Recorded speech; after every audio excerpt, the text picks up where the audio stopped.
Hello, my friends. Hello, my friends and family. It's your girl, Miss Tina, all up in your business again today. But I wanted to start this live with just a little bit of a scenic view while I give a couple of people time to jump on. So this is this neighborhood that I'm riding through. I take care of two little boys that live over here, but this is a marina that I'm passing by. It's a really, really nice neighborhood. It's a mixed neighborhood, but of course there's more of some of us than others. But just giving y'all a little bit of a view for a moment while we're waiting for a few people to jump on, because I do have some things I want to talk to you guys about today. And for those of you who don't know me, my name is Tina Washington, formerly Tina Wafer. Look at these beautiful homes, guys. Aren't these gorgeous? Formerly Tina Wilson, formerly Tina Wafer Wilson. Can't seem to get out of the W's though. Next man I married name gonna start with an A. So if your name starts with an A, holla at your girl. No, I'm just kidding. Some hard workers. This is the home where the boys live. So I'm gonna park right here and wait for. Oh, it might be too loud over here. But I'm gonna go a little closer to his school. Low network connection. Okay, let me get away from his house because it tried to connect to their internet. There we go. There's some beautiful homes over here, guys. Look. So, what I want to talk about today is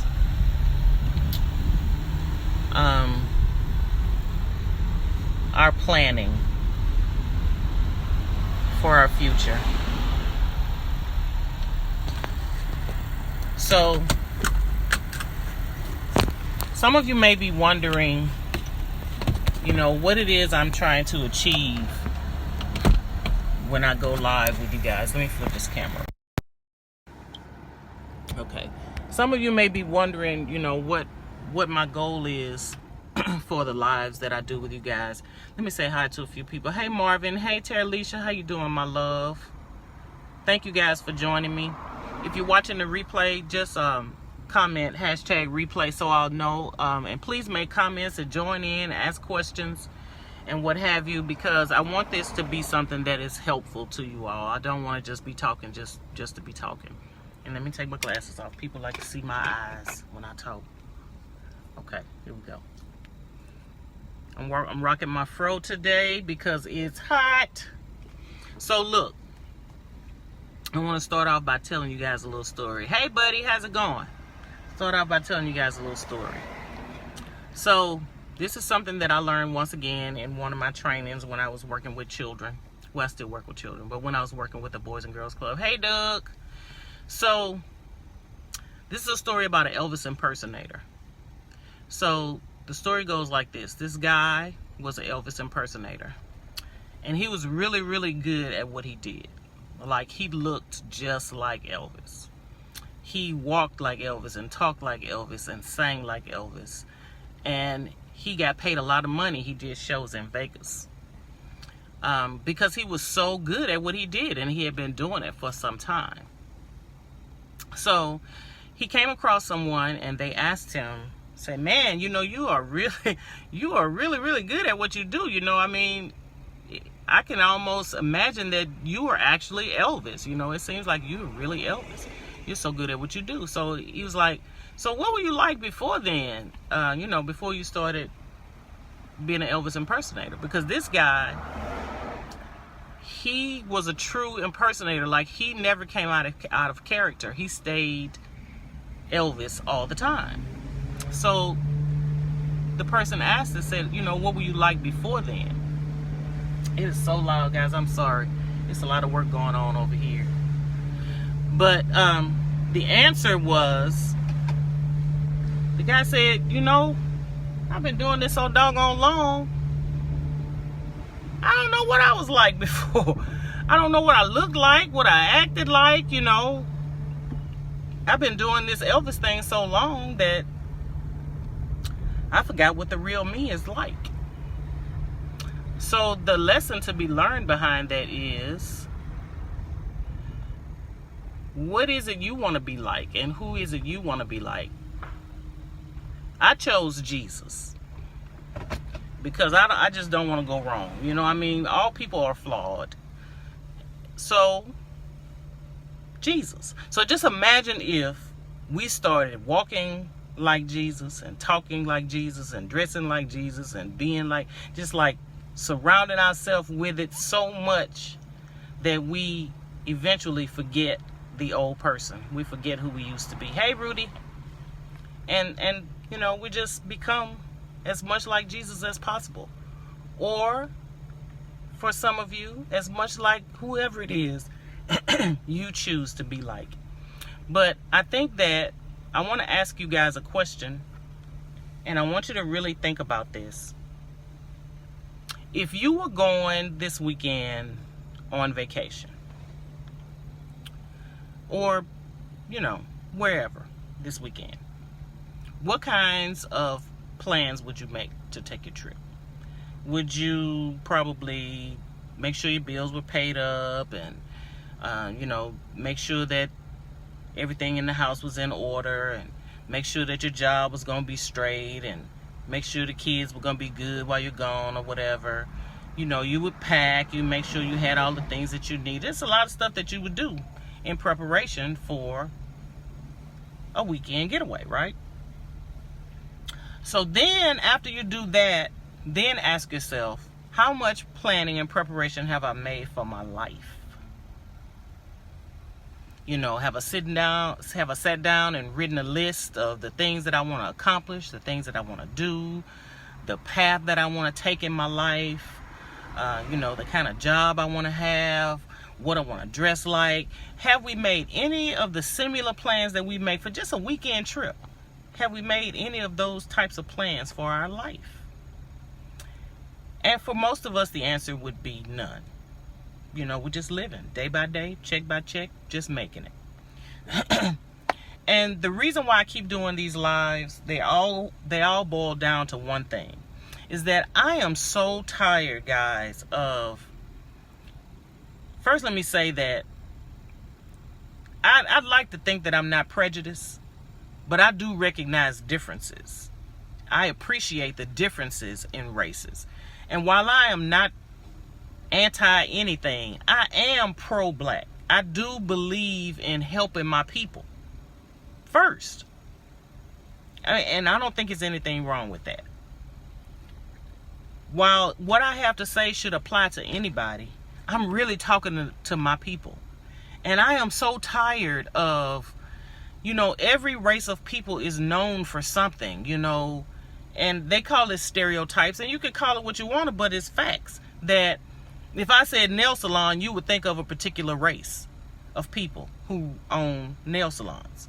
If I said, you know, doctors, you would think of a particular race of people who are known to be doctors. And I mean, there's nothing wrong with that.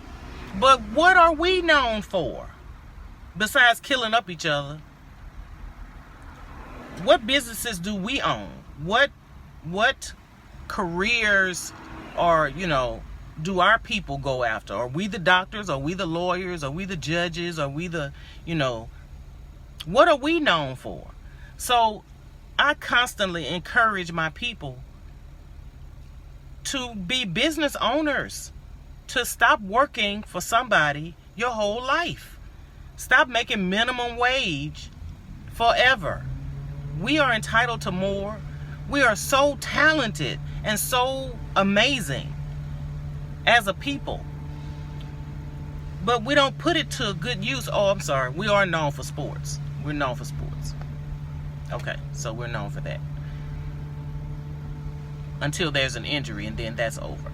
So I'm talking about family businesses. I'm talking about building family legacies. I'm talking about changing the future of our culture today, starting today. So look, this is what I want you to do. I want you to get a piece of paper, and I want you to pretend like that piece of paper is a road map. And just like for your weekend getaway, you have a destination. And let's say that destination is New Orleans. Then you know that you need to know how to get there, right? There's a direction that you take to get to New Orleans. And if you're in Alexandria and you drive north, you're not going to get there, right? Because that's going the wrong way. So this road map that I want you to design is a road map that's going to take you to wherever it is you're trying to get to in your life. That destination, just like New Orleans, is your destination. And then ask yourself, what road do I need to take to get there? Is it working? Is it working and having a hustle, which I truly believe in? You know, is it going to school? You know, what is, it's loud again. What is the road that's going to take you to where you are trying to get to in this life?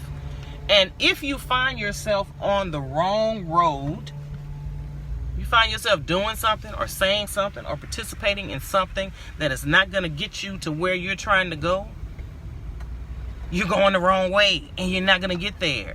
You're driving north from Alexandria and you're not going to get to New Orleans going that way. So design this roadmap and then place it somewhere where you can see it all the time. I mean, when you're going to New Orleans and you got your roadmap or your GPS or whatever you're using, you can't have it, you know, away from you. You got to have it where you can see it, where you can constantly refer to it, where you can constantly check to see if you're going in the right direction. You got to do the same thing with your life, guys. You have to do the same thing. You have to make sure that what you're saying and doing is leading you in the right direction, or you're never going to get there. Stop living day by day and stop accepting mediocre as the best that you're ever going to do. Because you're better than mediocre. You are better than average. To me, it's like, this is what it feels like. I feel like this world belongs to my Father who is in heaven. And because I am an heir to the throne, I believe that I have the right to it all. So if you provided a mansion, a beautiful mansion, that where every room in the mansion was themed differently and it was gorgeous and it had everything that you ever could desire in every room. If you built a mansion like that for your children and they only stayed in one room all the time, they were afraid of venturing out because what was in that one room was pretty cool, you know, but they never ventured out to see the rest of the mansion, the rest of the beautiful things that you had to offer. Wouldn't that make you feel bad?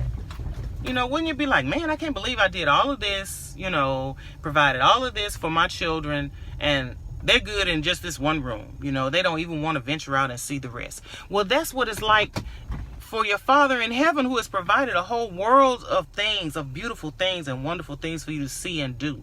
He said he wanted us to live this life and live it more abundantly.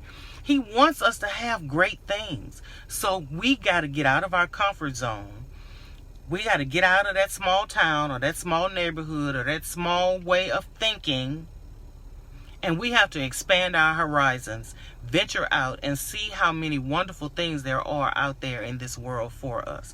Don't be afraid. What's the worst that can happen? You end up back where you are now? Okay? So what? The only thing that beats a failure is a try. You got to try some stuff. You got to go out and see some things and do some things and expose yourself to some stuff and let your kids see that there's more to life than just what is around them every day. Give them something to strive for and to reach for. But I'm telling you guys that it's time for us to be entrepreneurs. We should not be employees forever. We should be employers. And some of us have children that nobody else gonna hire but us. That's just facts, is it not? Yeah, for whatever reason. Because the world has sucked them into some crazy stuff, and, you know, they got issues now. They got baggage or whatever. And it's hard for them to find a job. The world planned it that way. Believe it or not. They planned it that way all the way back when they was in elementary school and kicking them out of school for dumb stuff. They was starting the paper trail on your kids to make sure that they didn't end up too high on the ladder, you know, where they could really make a difference in this world. I all the time talk about supporting your kids and backing them and being there for them. If you don't, who will? You created them. They are apples that fell from your tree. And you got to nurture them and support them and be there for them and love them and tell them it's going to be all right. Because it is. Believe that. You have to believe that. So, once again, guys, what I'm trying to say to you is to strive for better. You know, don't be so satisfied with if it's not what you want in life, don't be satisfied with it. You know what I mean? And I'm not saying that, because I do believe that God wants us to be content in the state that we're in. But he still wants you to strive for better. He doesn't want you to not try to do better for yourself. When he's saying for you to be content in the state that you're in, be happy for the blessings that you have. Yes, be appreciative of what you have and help somebody else with the little that you have. But constantly strive for more, because you deserve more. And there's more out there for you. Design a roadmap that's going to get you to where you want to go, and stay on it. Stay the course. Remember once again that if you change the way you look, the way you act, the way you talk for long enough, you'll become a different person, if that's truly what you want to be. Like that Elvis impersonator who couldn't even remember the person that he used to be. And you can be the same way. If you want a change, it's going to begin in your mind. It's going to begin with a mindset change. Change the way you think about yourself, about your life, about your surroundings, and about your future. And strive for more, guys. You deserve it. I believe it. You got to believe it too. Join me again next time. I'm not sure when I'll go live again, because I really come to you guys when something is on my heart to say to you. It's not pre-planned. I know it like the back of my hand, because it's what I'm passionate about. And I believe in my people, and I believe that we can have more and do more. And I want to help us to do that. I've been a business owner for many, many years, and I'd like to help you to do the same. I'm right now doing paparazzi accessories, and I love it because, you know, it's just what I like to do. But you got to pick that thing that's what you like to do. It's what you love. It's what feels great to you. And if it's paparazzi and you want to join my team, I'm right here for you. I'll show you how to do it. I'll be here for you. We'll make this money together. But if it's not that and it's something else, I'll help you with that as well. Because really being a business owner is what it's all about. Being an entrepreneur and starting to build a family legacy that you can be proud of. Once again, my name is Tina Washington. I love you guys, and I look forward to talking to you again real soon. Have a wonderful day. Bye-bye.